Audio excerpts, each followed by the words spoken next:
Time now for Fantasy Football Today for CBS Local Sports. I'm Jamie Eisenberg, that's Heath Cummings, and we have the starts and sits you need for Week 13. One more week before the fantasy playoffs start in the majority of leagues, and we're going to get you ready to dominate your fantasy lineups. Let's start with the start of the week for Week 13. That's David Montgomery in a great spot for him, taking on the Detroit Lions. They allow the most fantasy points to opposing running backs, 21 touchdowns to opposing running backs on the season, and Montgomery coming off his best game to date, over 100 yards rushing against the Packers. I think he keeps it going for one more time against the Lions in Week 13. Like Montgomery, along with Raheem Mostert and James White, and Mostert should keep up what he did last week against the Rams, against the Buffalo Bills. James White, I think, is going to be very important in the passing game for the Patriots this week against the Chargers, so I like to set up for him in PPR.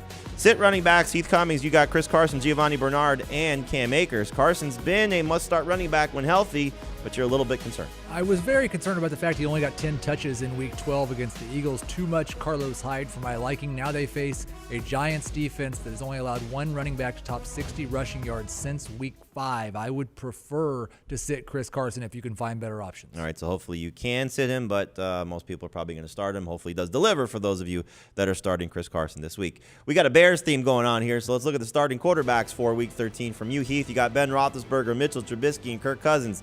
So Trubisky coming off a strong game last week against the Packers. Does that carry over this week against the Lions? It's the Lions. It absolutely does. At least 24 fantasy points in each of his last 4 games against the Lions. He was also good last week against the Packers. He wasn't too bad in the game he got benched against the Falcons. He was on pace for 26 fantasy points in that one. He'll be good against a bad Lions defense in Week 13. I'm starting Mitchell Trubisky in some leagues over Cam Newton. Just nervous about the way that Cam has been playing. We saw last week 2 interceptions against the Cardinals. He only has 2 games with more than 20 fantasy points since Week 2.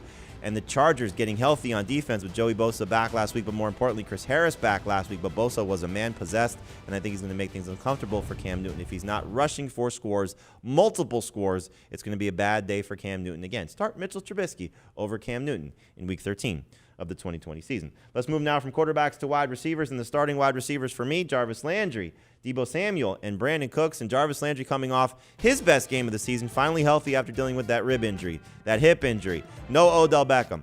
Beat up the Jaguars. He's going to beat up the Titans as well. This game has one of the more surprising totals in terms of the points, over 50 points projected, and I think Landry will continue to be the apple of Baker Mayfield's eye. Love the setup for him this week, along with Deebo Samuel and Brandon Cooks. The sit wide receivers for you, Heath, Sterling Shepard, Christian Kirk, and Mike Williams, and we know Kyler Murray has been struggling. It hasn't been great for DeAndre Hopkins, and it hasn't been great for Christian Kirk either. No, and Kirk is not a big target guy. 6 targets in each of his last 3 games. That's okay when things are going well because of his big playability, but Kyler Murray has not taken the downfield shots since he hurt his shoulder in Week 11 against Seattle. I'm worried he won't this week either. I want to sit Kirk. And the running backs have been more involved in the passing game, both Kenyon Drake and Chase Edmonds taking on bigger roles in that regard. We like that, but we just don't like it for Christian Kirk.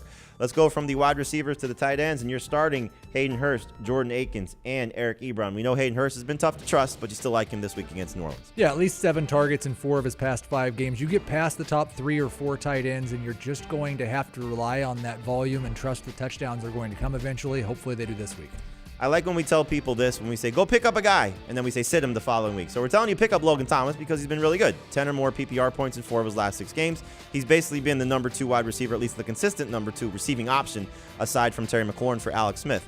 But he's taking on the Steelers this week. That's a formula for failure. So don't start Logan Thomas, don't start Noah Fant, and don't start Jared Cook, who's been absolutely miserable since Taysom Hill has taken over. There's your starts and sits at quarterback, running back, wide receiver, and tight end. Go David Montgomery. Go Mitchell Trubisky. Go check out our Fantasy Football Today podcast. You can find it wherever podcasts are available. We will have you covered through the rest of the season. So for those of you that continue to march on in your fantasy playoffs, we will help you set your lineups and win your league.